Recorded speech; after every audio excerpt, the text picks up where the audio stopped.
Pass the previous qualifying examination with at least 55%। এতিয়া তোমালোকে এইটো গম পালা যে 55% পালেও তোমালোকে স্কলাৰশ্বিপ পাবা। মানে তুমি ছেকেণ্ড ডিভিজন যদি পাইছা বা ফাৰ্ষ্ট ডিভিজন পাইছা বা তুমি ষ্টাৰ কৰিব অলপমান হয়তো মাৰ্কছ কম পাইছা বা তুমি ষ্টাৰো কৰিছা, তেনেহ'লে তুমি স্কলাৰশ্বিপটো লাভ কৰিবা।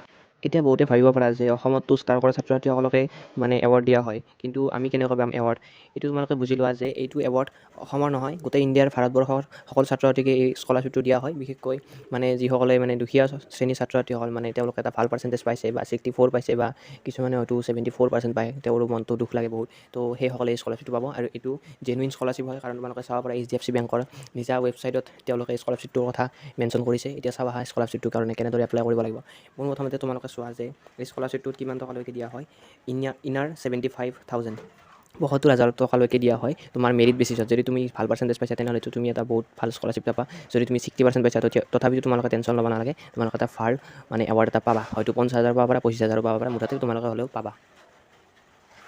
HDFC Bank পৰিৱৰ্তন educational crisis scholarship support ECSS program is an initiative of HDFC Bank that aims to support meritorious and needy students belonging to underprivileged sections of society। মানে তোমালোকে এইটো বুজি পাইছে যে যিখিনি ছাত্ৰ ছাত্ৰী মানে এতিয়া মানে দৰিদ্ৰ সীমা ৰেখাত আছে, তো তেওঁলোকক এই স্কলাৰশ্বিপটো প্ৰদান কৰা হ'ব। The scholarship programme is meant for school students from class 1 to class 12। এতিয়া তোমালোকে গম পালা যে ক্লাছ 1 পৰা 12লৈকে দিয়া হয়। মানে ধৰি লোৱা হ'ল এতিয়া তুমি 12 পাছ কৰিছা, তেনেহ'লে তোমাৰ 11ৰ মাৰ্কছৰ ওপৰত মানে ভিত্তি কৰি তোমাক স্কলাৰশ্বিপটো দিয়া হ'ব। এতিয়া ধৰা হ'ল তুমি এইবাৰ মেট্ৰিক পৰীক্ষা দিলা, তেনেহ'লে তোমাৰ মেট্ৰিক পৰীক্ষাৰ মাৰ্কছৰ ওপৰত ভিত্তি কৰি তোমাক স্কলাৰশ্বিপটো প্ৰদান কৰা হ'ব। এতিয়া এইখিনি আমি পঢ়ি নাথাকোঁ ইমান, তো মেইন কথালৈকে আহোঁ আমি। তো ইলিজিবিলিটি ক্ৰাইটেৰিয়া চাওঁ, তেনেহ'লে আমি ইয়াত দেখিব পাম যে open for Indian nationals only, মানে ভাৰতৰ ছাত্ৰ ছাত্ৰীসকলৰ বাবে এইটো খোলা দিয়া গৈছে। The students must be currently studying in classes 1 to 12, diploma ITI polytechnic, তোমালোকে যি কৰি আছা সেই সকলোবিলাকৰ কাৰণে এইটো স্কলাৰশ্বিপ ইলিজিবল হয়। The applicants must have pass the previous qualifying examination with at least 55%। এতিয়া তোমালোকে এইটো গম পালা যে 55% পালেও তোমালোকে স্কলাৰশ্বিপ পাবা। মানে তুমি ছেকেণ্ড ডিভিজন যদি পাইছা বা ফাৰ্ষ্ট ডিভিজন পাইছা বা তুমি ষ্টাৰ কৰিব অলপমান হয়তো মাৰ্কছ কম পাইছা বা তুমি ষ্টাৰো কৰিছা, তেনেহ'লে তুমি স্কলাৰশ্বিপটো লাভ কৰিবা। এতিয়া চাওঁ annual family income must be less than or equal to মানে 2,50,000 টকা। এতিয়া তোমালোকে সেইটো ভালদৰে দেখা পালা এইটো। এতিয়া চাওঁ বেনিফিট ফৰ ক্লাছেছ 1 to 6 15,000 টকা দিয়া হ'ব, মানে ষষ্ঠ শ্ৰেণীলৈকে 15,000 টকা দিয়া হ'ব। For class 7 to 12 diploma ITI polytechnic student 18,000 টকা দিয়া হ'ব। মানে তুমি যদি ক্লাছ 7ৰ পৰা 12 পাছ কৰিছা, মানে তুমি যদি এতিয়া ক্লাছ 7ত পঢ়িছা বা 12ত পঢ়িছা বা তুমি 10ত পঢ়িছা 9ত পঢ়িছা, তেনেহ'লে তোমালোকে 18,000 টকা পাবা। এইটো মেৰিট বেচিছত দিয়া হ'ব, যোনে যিমান ভাল নম্বৰ পায় তেওঁক বেছি পইচা দিয়া হ'ব। এতিয়া চাওঁ ইয়াৰ কাৰণে কি ডকুমেণ্টছ আমাৰ প্ৰয়োজন হ'ব। তো পোনপ্ৰথমতে হ'ব passport size photograph, previous year marksheet, মানে কাৰ লাগিব এইটো তোমাৰ লাগিব। Identity proof, Aadhaar card, voter ID, driving licence. এতিয়া তোমালোকৰ এইটো নাথাকিব, কিন্তু আধাৰ কাৰ্ডখনটো থাকিব। সেই আধাৰ কাৰ্ডখন তোমালোকৰ কাৰণে প্ৰয়োজন হ'ব। এতিয়া চোৱা কাৰেণ্ট ইয়াৰ এডমিশ্যন প্ৰুফ, মানে তুমি হয়তো এতিয়া 10 পাছ কৰিছা, তুমি এতিয়া ফাৰ্ষ্ট ইয়াৰ এডমিশ্যন ল'বা, সেই আইডেণ্টিটি প্ৰুফখন তোমাৰ লাগিব। মানে এডমিশ্যনৰ প্ৰুফ যিখন আছে, ফি ৰিচিপ্ট হওক বা এডমিশ্যন লেটাৰ হওক বা ইনষ্টিটিউশ্যন ID কাৰ্ড হওক, সেই সকলোবিলাক লাগিব।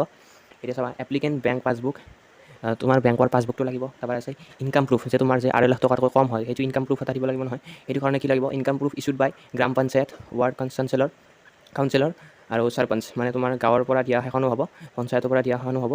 ইনকাম প্ৰুফ ইছ্যুড বাই SDM, মানে তোমালোকৰ কি হ'ব, যিখন মানে চাৰ্কুল অফিচৰ পৰা দিয়া হয় সেইখন ইনকাম চাৰ্টিফিকেট তোমাৰ কাৰণে মানে এইখন ভেলিড হ'ব। এতিয়া চাওঁ এফিডেভিট লাগিব এখন। এফিডেভিট তোমালোকে এইটো ইউটিউবত চাৰ্চ কৰিলে গম পাবা যে কোনখনক এফিডেভিট কোৱা হয়। মই যদি এই ভিডিঅ'টোত ইমানখিনি বৰ্ণনা কৰোঁ, তেনেহ'লে ভিডিঅ'টো বহুত লং হৈ যাব। এতিয়া চাবা এপ্লাই কেনেদৰে কৰিব লাগিব।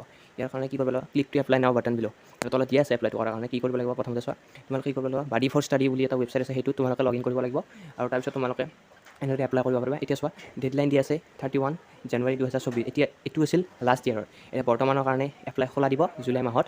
এতিয়া তোমালোকে এপ্লাই কৰিব লাগিব। এতিয়া চাবা যে স্কলাৰশ্বিপটো লাষ্ট কিমানজন ষ্টুডেণ্টে পাইছিলে। এতিয়া তোমালোকে চাব পাৰা যে 2022-23 বৰ্ষৰ স্কলাৰশ্বিপটো কিমানজন ছাত্ৰ ছাত্ৰীয়ে পাইছিলে। টোটেল নাম্বাৰ অফ স্কলাৰ্ছ আছে 4292, মানে 4,000তকৈ অধিক স্কলাৰশ্বিপ এইটো পাইছে। এতিয়া তোমালোকে চাব পাৰা তলফালে। এতিয়া যদি আমি চাওঁ তেনেহ'লে 2021-22তো দেখিব পাম 3,000 ষ্টুডেণ্টে পাইছিলে আৰু এপ্ৰক্স 2019-20 পাইছিলে 1,000 ষ্টুডেণ্টে। এতিয়া তোমালোকে চাব পাৰা যে বাঢ়ি আছে ষ্টুডেণ্ট এপ্লিকেণ্টৰ সংখ্যা, মানে সকলোৱে এইটো গম পাই আছে যে এইটো এটা স্কলাৰশ্বিপ আছে এতিয়া বৰ্তমান, যিসকলক মানে সহায় কৰিব দিব হ'ব। এতিয়া তোমালোকে চাব পাৰা তলফালে কপিৰাইট আছে HDFC বেংকৰ, এইটো HDFC বেংকৰ ৱেবছাইট হয়। তো তোমালোকে এইটো স্কলাৰশ্বিপৰ কাৰণে এপ্লাই কৰিব পাৰিবা। মই তলত ডেছক্ৰিপশ্যন লিংকটো দি আছোঁ, তোমালোকে তাত এপ্লাই কৰিব পাৰিবা। ঠিক আছে, তোমালোকে ভাবিব পাৰা যে ইমান আগতীয়াকৈ কিয় কৈছোঁ, কাৰণ স্কলাৰশ্বিপটো এপ্লাই কৰিবলৈ যি ডকুমেণ্টৰ প্ৰয়োজন, সেই ডকুমেণ্টবিলাক যোগাৰ কৰোঁতে বহু সময়ৰ প্ৰয়োজন। আগতীয়াকৈ কোৱাৰ উদ্দেশ্য এয়াই যে যাতে ডকুমেণ্টছবিলাক তোমালোকে যোগাৰ কৰি ল'ব পাৰা আৰু স্কলাৰশ্বিপটো পাব লগাজনে পোৱা।